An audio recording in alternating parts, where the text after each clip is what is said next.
आगे भगवान कहते हैं, महात्मानस्तु मां पार्थ दैवीं प्रकृतिमाश्रिताः भजन्त्यन्यन्यमनसो ज्ञात्वा भूतादिमव्ययम्। महात्मनः तु मां पार्थ दैवीं प्रकृतिम् आश्रिताः भजन्ति अनन्यमनसः ज्ञात्वा भूतादिम् अव्ययम्। परंतु हे कुंती पुत्र, दैवी प्रकृति के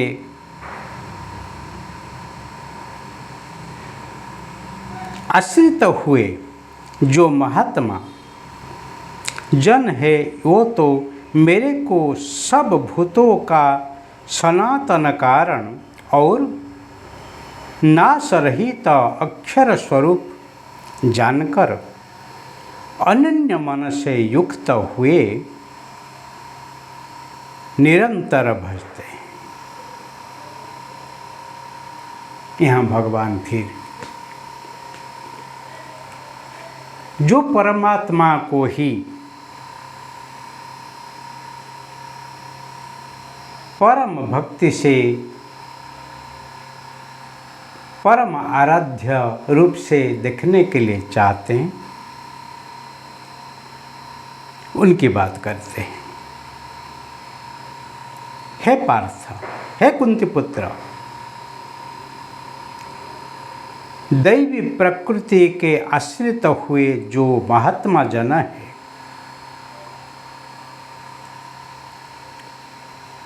जिसमें परार्थ के लिए समर्पित होकर रहने के लिए सद्इच्छा है, उत्तम भावना है, समर्पण भावना है, निष्ठा है, कोई दिव्य प्रकृति के आश्रित महात्मा जन परमात्मा को सब भूतों का सनातन कारण, सब जीवों का ही आदि कारण,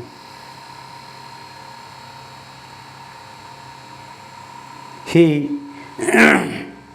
अब नाशरहित अक्षर स्वरूप, बीज स्वरूप, अविनाशी स्वरूप, अमृत्यु स्वरूप जानकर अनन्य भाव से अनन्य मन युक्त होकर ऐसे संत निरंतर भजन करते हैं। इसी संसार तो असार है, परंतु संसार में कुछ सार हो तो ओ है हरि, और हो हरि, ओ ईश्वर, ओ भगवान, ओ परमात्मा,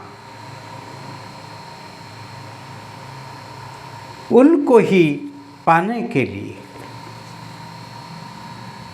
दिव्य दृष्टि चाहिए, दिव्य वृत्ति चाहिए, दिव्य जीवन चाहिए, जिसके जीवन में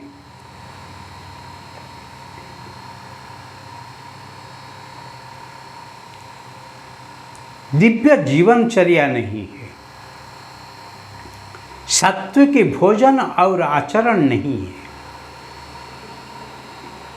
समदृष्टि नहीं है, सम विचार नहीं है, और समबुद्धि नहीं है, वो कैसे ही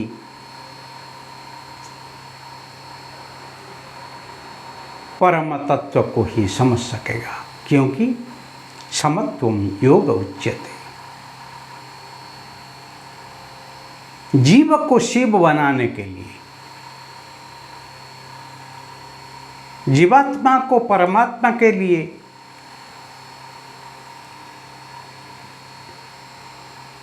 नश्वर शरीर से ही अविनश्वर को पाने के लिए, मृत्यु लोक से अमृत के तरफ अमर यात्रा करने के लिए, मृत्यु माँ अमृतम गमय। क्या चाहिए? दैवी प्रकृति चाहिए।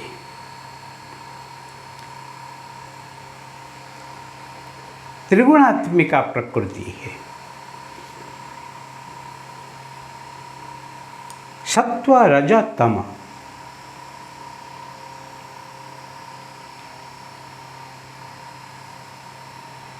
तम प्रकृति से हम जन्म लेते हैं।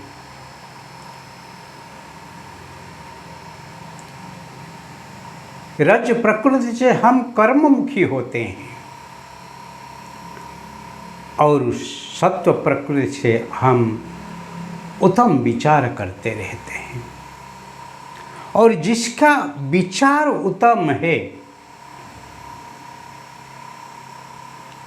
वो ही उत्तम आचरण कर सकता है। इसलिए मन से विचिंतयम बारंबार, मन से विचार करो, विचार करो। मैं जो विचार करता हूँ उसको मैं कर्म में लगाऊंगा तो उसका परिणाम मुझे सुख देगा कि दुख। ऐसे जो विचार करता है, ऐसे जो मंथन करता है, ऐसे जो विवेचन करता है, ऐसे जो विश्लेषण करता है, वही मनुष्य है, वही विवेकी है।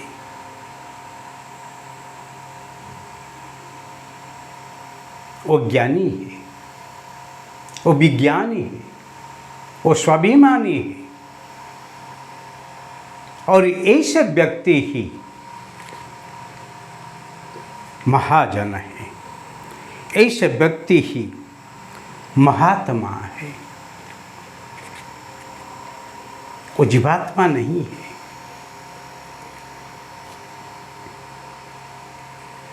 क्योंकि वो कुछ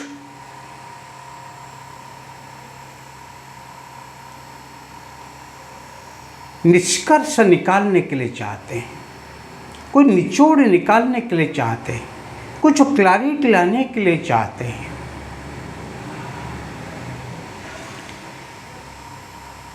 सुखमात सुख विचार को ही अपनाना लिए चाहते हैं।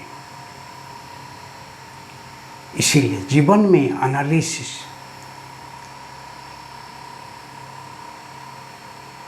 जीवन में सिंहावलोकन, जीवन में निरीक्षण, ऐसे रिव्यू करना चाहिए।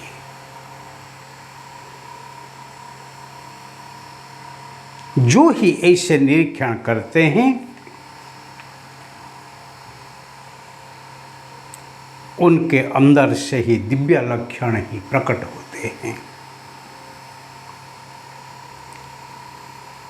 दिव्य अनुभूति प्रकट होते हैं और वो ही परमात्मा को सर्वजीवों का ही आधार,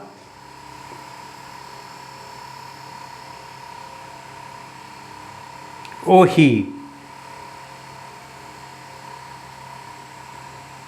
अविनाश तत्व है, वो ही आदि बीज है। ऐसे ही जानते हैं।